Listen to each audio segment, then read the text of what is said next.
You know what, around town this morning, even though we are dealing with this winter weather advisory for the next 48 hours, you know what, today we're thinking about spring. Of course. Cameron Fontana live at the Stratford Ecological Center in Delaware this morning. Hey, Cam. Hey, Pete. Well, you know what? It may not be beautiful outside, but we're going to be talking beautifulness inside because this is actually a great season and the perfect season to start prepping swarms for bees to make some honey. So this morning we're at Stratford Ecological Center doing two things. One, we're going to be building some swarms for some bees, and also it's just the right season to tap some trees for some maple syrup. So we're going to check out some sweet, sweet, sweet deliciousness this morning on Good Day Columbus. Pete and Karen, we're going to throw it back to you. Nice. Do you guys like honey?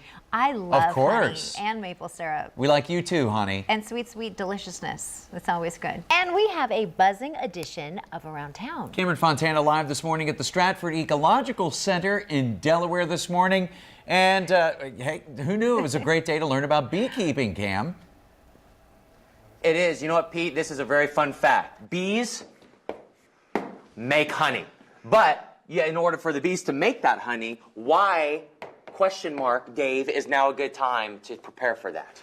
This is our down season. Okay. So we are not out in the field working with the bees all the time right now. That gives us this cold weather. The bees are clustered up. They've gone dormant. That gives us time to prepare for a very busy, hopefully heavy honey season. So basically, when you mean by dormant, the bees aren't making honey right now? No, they are clustered up. Why is that? There's no flowers and blossom. Okay. It's not warm enough for them to fly. So they stay inside their hive box and they cluster together and they vibrate their muscles. So if you take your hands together and rub them together like this, Yeah. what happens to your hands? They get warm.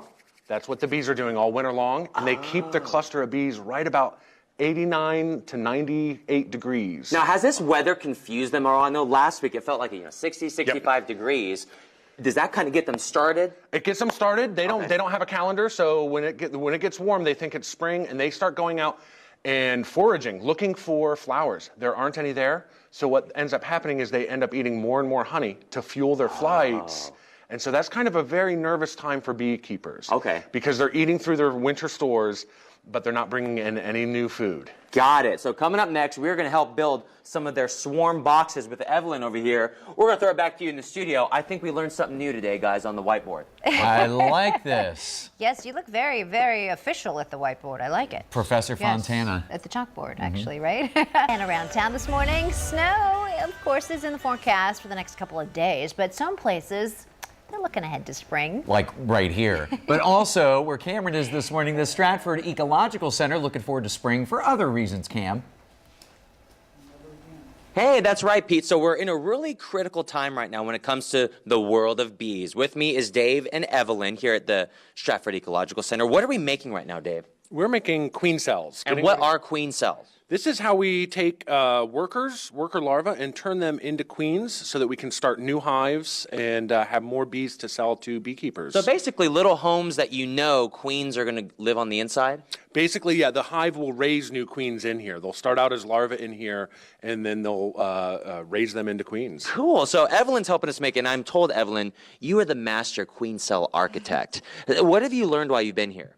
I've learned that bees mate 35 males, like once in her life. So is that bees mate with 35 guys? The queens, the yeah, queen. the queen. So the queens get all the dudes. Yeah. So that's the best fact that you've learned while you've been here? Yes. That's pretty cool. So tell me, what's the process that you're making these queen cells? What are you doing? I'm just dipping like the bee wax and then dip it with ice so it will cool down. And That way you're making layers? Yeah. How cool. So at what point are these going to go out into the wilderness, Dave? Probably, hopefully starting mid-April. It really depends on the weather. Once the bees build up and start bringing in nectar and pollen, and once they start producing drones, then we know that it's mating season for the bees and we can start raising new queens. Awesome. Well, you know what? We're going to learn some more bee facts this morning, including tapping some maple syrup. Speaking of bees, Marshall, what's buzzing with the weather? What's buzzing right now is radar, because it is a very murky morning out there. At 8:48 this morning, around town this morning, Cameron is in the land of sweets. You have honey and maple syrup. He is helping with spring preparations. Yep, he's at the Stratford Ecological Center to explain. And hey, Cam, you're working on the maple syrup now or the honey? Yeah, that's right, Karen. We're talking about maple syrup because this is actually very cool to me because I've never seen how maple syrup is made. And you're saying, Alex, this is how it's done right here. Yep, we're going to show you right now. So if you look inside this bucket, you can see this is the maple sap. So this is kind of like the blood of the tree. Okay, right? I'm assuming, is this a maple tree? This is a maple tree. No, Cameron, it's a sequoia. Oh, be quiet, Edwin. I didn't know, because, you know, maple maybe could come from different trees. Well, you're right. All tree species do make sap, but maple has one of the highest sugar contents of the tree. So this is why we use it. So right now, I mean, you were telling me earlier, the season that we're in is very beneficial, minus it getting cold tonight. But since it's been warm, has that been good? Right. Well, cold at night is important. Oh. We need freezing temperatures below freezing at nighttime and above freezing during the daytime. That way it melts and it flows out. Exactly. It's not only the melting, but water is weird because water expands when it freezes, right? Right. So water inside the vessels inside the tree, like piping inside the tree, imagine that, right? Yeah. And inside there, the water expands when it freezes, so it creates a vacuum that sends the water all the way up there. Then when it thaws, it shrinks down, so it squeezes that sap down here. So what does that taste like? I know we have a sample. We do have because it doesn't come out like the kind you get at the store. This is what that is? That sugar water, and that should be about 2% sugar. So I drink this? I'm okay to drink this? Go This is from for a tree. Go for it. A maple tree, It's from Edwin. a tree. Oh, wow. Can you taste the It's like sugar it's in like water with a little tablespoon of sugar in it. Yeah. So then you turn it into, what's the process, or I should say, how long does it take to turn that into this? Well, you have to evaporate most of that water out to turn it this color. And how with long, fire. just time-wise? So probably about 4 or 5 hours. Cool. We have guys that are out there all day cooking syrup in our sugar shack. Cool. So we're going to throw it back to you guys. I'm just going to enjoy this maple syrup. Can you believe that? It comes from a tree, a maple tree nonetheless, but a tree. From Edwin's the making fun of tree. me. Little Merple Circle. This morning, Cam is live at the Stratford Ecological Center.